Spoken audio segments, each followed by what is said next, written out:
श्रीरामपत्नी जनकस्य पुत्री सीतांगना सुंदर कोमलांगी भूगर्भजाता भुवनैकमाता वधूवराभ्यां वरदा भवन्तु वधूवराभ्यां वरदा भवन्तु। 26వ కథ ఆశ. సీతమ్మ కష్టాల్లోనూ ఆశ వదులుకోలేదు.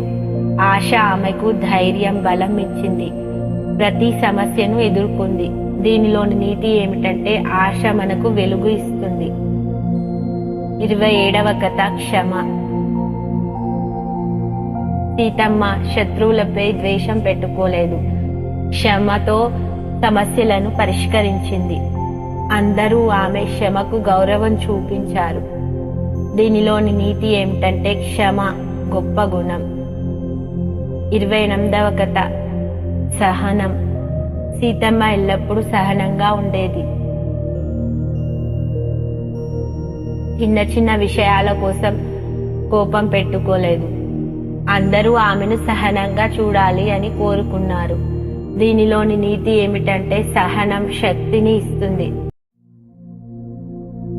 సీతారామచరితం శ్రీ సీతారామచరితం గానం జన్మ సఫలం శ్రవణం పాపహరణం ప్రతి పద పదమున శృతి లయాన్వితం చతుర్వేద వినుతం లోక విదితం ఆది కవి వాల్మీకి రచితం సీతారామచరితం శ్రీ సీతారామచరితం. 29వ కథ సీతమ్మ జీవితం.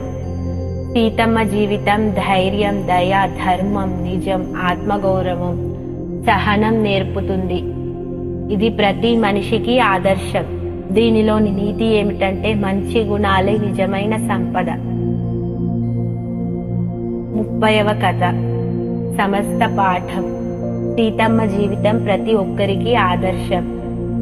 మంచి మనసు, ధైర్యం, వినయం, దయ, ఆత్మగౌరవం, ధర్మం అనుసరించాలి.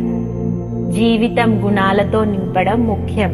దీనిలోని నీతి ఏమిటంటే జీవితాన్ని గుణాలతో నింపాలి.